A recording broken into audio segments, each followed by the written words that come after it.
Typically speaking, the publicly funded SBS News in Australia would be regarded by most people as a left-leaning media outlet. Although they're highly factual in their reporting, they often do focus on left-leaning issues. That said, in today's top stories, they published a story about the right-wing Conservative Party One Nation, as well as a story about the left-wing Australian Greens Party.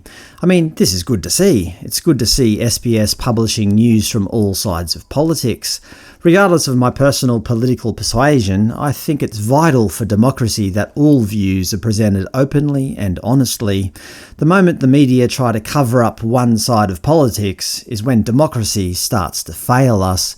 If we don't allow opposing voices to be heard, then we'll end up with only one voice, as we're seeing playing out in China. Chairman Xi Jingping does not want opposing voices, and it is costing the Chinese people. Constant harsh lockdowns to try to eradicate a virus that is impossible to eradicate. I know people in China, and it's grim. Even SBS will admit that China's COVID-0 strategy is causing more harm than good. Anyway, the point is, we need to hear views from all sides of politics in order to have a well-functioning democracy. SBS are at least publishing from both sides. Their One Nation story focuses on former Coalition MP George Christensen, who left the Liberal Nationals and is now running on the Senate ticket for One Nation. Sure, they've focused on him now becoming eligible for a taxpayer-funded one-off payment if he loses, but they've still given One Nation some airtime. Mr Christensen left the LNP due to his disenchantment with the party's direction, its net zero climate pledge, and destructive pandemic policies. He is a vocal critic of government-enforced health mandates. It's highly unlikely that he'll be elected as a senator. However, his presence on the One Nation ticket certainly won't hurt their chances. It'll probably increase their vote, as many Australians have suffered from the sometimes harsh pandemic restrictions and are seeking an alternative party to vote for. It makes sense. If voters have been hurt by the people they've voted in, at least some of them will rebel and seek out a third party.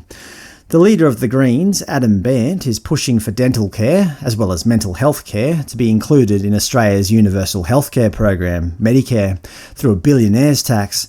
The billionaires won't like it, but I fully agree with providing dental care to all Australians. I've always found it strange that dental care was never included in universal health care. It doesn't make much sense to me from a health perspective. Are healthy teeth not part of a healthy body? He's also pushing for a rise to welfare payments to $88 a day, getting all welfare recipients out of poverty. It's been shown time and time again that the current welfare payments in Australia are simply not enough and actually hamper people's efforts to find jobs. But their plan will be extremely expensive. It should be noted that Labor have ditched any plans to increase welfare due to the expense involved. The Greens have also a plan to build 1 million homes in order to take pressure off Australia's overinflated housing market. The major parties don't like to touch this issue, so it makes sense at least some voters will migrate their vote over to the Greens. Of course, many Australians will simply not vote for the Greens out of principle due to their policy to eliminate the coal and gas industry. Polling from Roy Morgan certainly shows that the minor parties are doing fairly well. One Nation have increased their figures to around 5%, while the Greens are up around 12.5%. As I said, if voters feel that they are being hurt by the major parties, at least a certain percentage of them will vote for a minor party. Actually, even the public broadcaster, the ABC, are reporting on both the Greens and One Nation. Not just the Morrison and Albanese show, the Greens and One Nation show off their election pitches.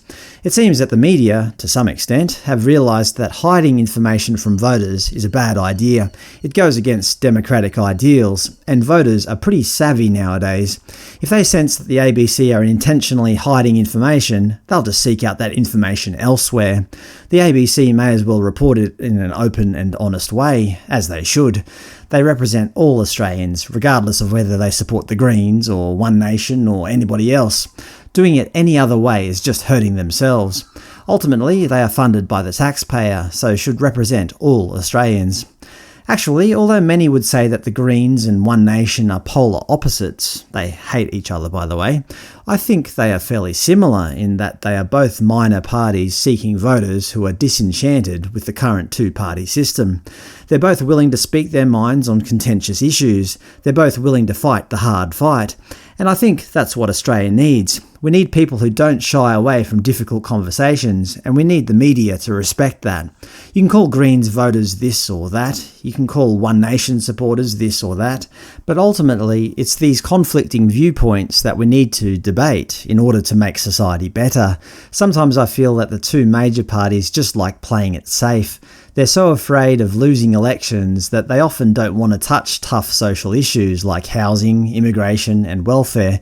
They're so scared that if they show any support for the minor parties or their fringe ideas, voters will punish them, so they pretend they disagree with them on nearly every issue. Anyway, the election is coming up in a few weeks' time, so it won't be long till we find out how the Australian public are really feeling.